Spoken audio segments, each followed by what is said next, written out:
Dalam peristiwa ini sesungguhnya sedang mengajar ke-12 murid bagaimana mereka akan dipersiapkan Tuhan untuk menjadi saksi Tuhan yang hidup.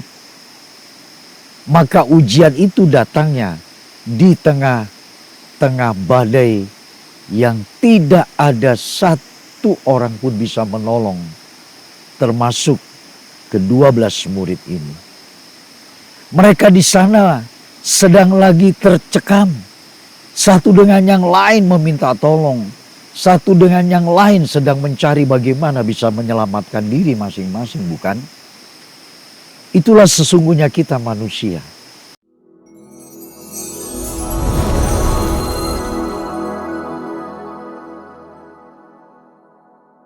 Seperti yang saudara bisa melihat bagaimana kami berada di salah satu tempat yang cukup mempunyai warna tersendiri dan udara juga yang cukup dingin. Dalam acara ketika kami berada di retreat ini, di sana kami menyampaikan firman Tuhan yang terdapat di dalam Injil Lukas pasal 8 ayat 22 sampai dengan 25. Dalam peristiwa itu adalah berbicara tentang angin ribut diredakan. Kita melihat Yesus mengajak murid-muridnya untuk naik perahu lalu menyeberangi danau untuk menuju kepada salah satu tempat. Dalam perjalanan yang tidak pernah disangka, terjadi angin ribut, tofan, yang mengamuk dalam danau tersebut. Bahkan firman mengatakan perahu mereka sudah dimasuki oleh air. Dan angin yang begitu hebat. Bahkan lebih lanjut dikatakan, perahu mereka terancam dengan bahaya. Saudara, sekalipun cerita ini endingnya adalah bahwa perahu itu mengalami yang namanya tenang lagi danau sebagaimana sebelum mereka mengalami bahaya tofan tersebut. Tapi ada yang penting kita melihat di sini adalah sebagai manusia seringkali kita melihat perjalanan ini adalah problem, masalah. Bahkan tidak sedikit kita ada di dalam satu tekanan yang begitu kuat dalam kehidupan ini. Sampai-sampai yang tadinya rumah tangga utuh, baik-baik, aman, tanpa dimengerti angin begitu hebat melanda rumah tersebut sampai terjadi cekcok, perceraian dan seterusnya. Kita lebih terkesima dalam hal ini adalah masalah, problema, angin yang menghempaskan perahu daripada murid-murid. Dan itu yang menjadi topik setiap kali baik kita dan juga orang-orang di luar sana melihat bahwa masalah lebih besar daripada kehidupan ini dan Tuhan. Yang saya ingin bicarakan di sini adalah mengapa sampai Yesus tertidur. Sebagai manusia sejati, dia pasti lelah, dia pasti juga mungkin rasa ngantuk yang begitu berat sampai tertidur. Tapi saya rasa sekalipun manusia kita ngantuk, manusia kita yang sejati, setiap orang pasti mengalami. Tapi itu bisa dilerai, bisa disingkirkan bila ada teman, ada sahabat, ada orang yang bisa bercengkerama, bercerita, berbagi pengalaman satu dengan yang lain. Ngantuk berat apapun yang dialami oleh kita, maka kita masih bisa melanjutkan diskusi itu. Tapi ini ada sesuatu yang aneh. Kalau sampai Yesus tertidur karena letih yang begitu penat, dikarenakan murid-murid memiliki kesibukan tersendiri, agenda tersendiri dalam pribadi mereka. Sampai-sampai bisa kemungkinan terjadi adalah bahwa Yesus sama sekali tidak diajak diskusi atau Yesus sama sekali tidak menjadi teman perbincangan ketika ada di dalam perahu tersebut. Dengan bahasa yang lebih radikal, Yesus seperti dibiarkan, dicuekin, tidak diperhatikan. Itu yang menjadi penyebab utama sampai Yesus merasa tertidur dengan nyenyak. Dalam kehidupan kita, Bapak Ibu Saudara yang saya kasih di dalam Tuhan, kita sering tidak menyadari bahwa hidup kita pun dilanda dengan yang namanya Yesus itu bisa tertidur dengan nyenyak oleh karena kepenatan. Dikarenakan kita tidak ada link hubungan yang intens dengan Tuhan yang menyebabkan sampai Yesus tertidur. Bahaya sekali. Fenomena alam yang tidak pernah diduga sampai mengamuk sedemikian rupa menunjukkan itu bisa kapan saja terjadi dalam hidup manusia.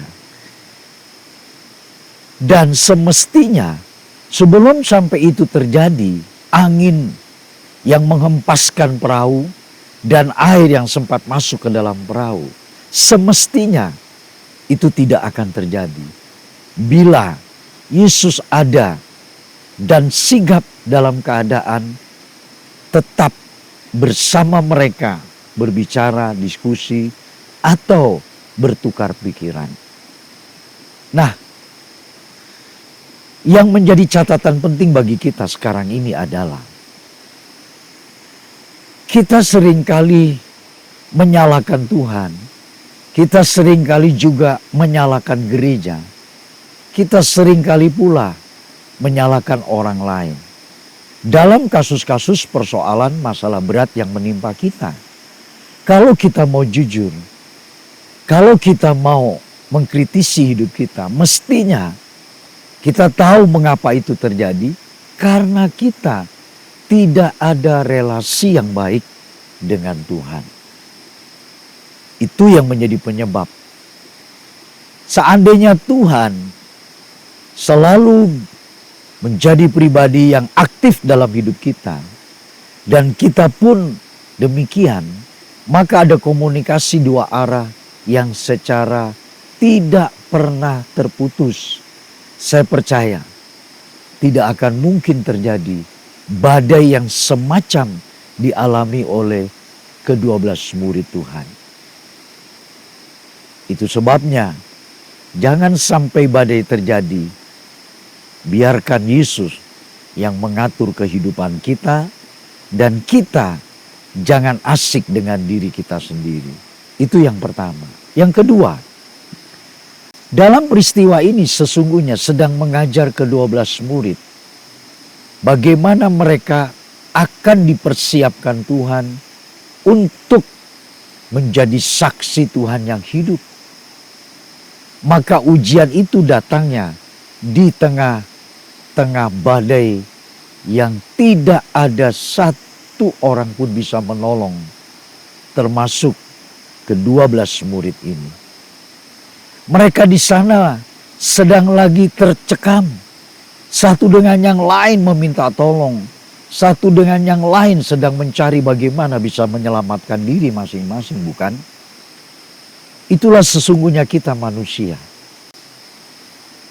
Tapi kalau sampai itu terjadi, ada satu yang mesti kita harus pahami tentang iman percaya kita akan Tuhan.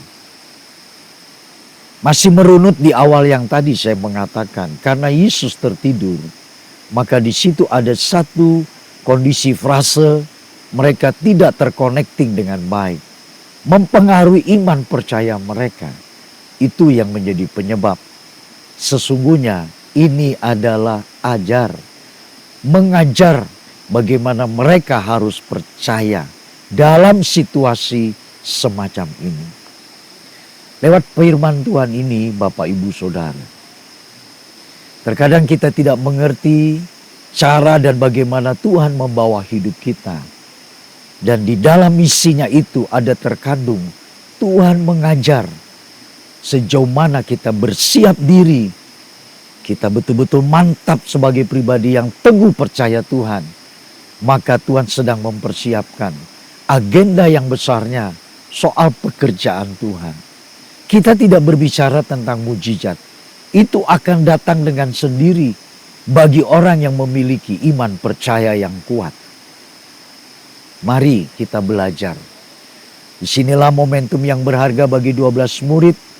Ternyata mereka sekalipun disebut sebagai murid, tapi mereka gagal total untuk dipertahankan iman percayanya. Sampai Yesus berkata, "Di manakah imanmu?" Artinya, tidak ada seorang murid pun yang punya iman seperti yang diharapkan Yesus di tengah badai semacam itu. Kita tidak usah berbicara lebih besar lagi tentang murid melakukan sesuatu pekerjaannya. Di tengah seperti semacam ini saja, mereka tidak bisa membuktikan percaya mereka akan Tuhan. Bagaimana ketika Yesus mengalami yang namanya jalan salib dan penyaliban di akhir kehidupannya, maka 12 murid tidak ada satu orang pun. Dan mereka semua melarikan diri, meninggalkan Yesus seorang diri. Sungguh sangat luar biasa.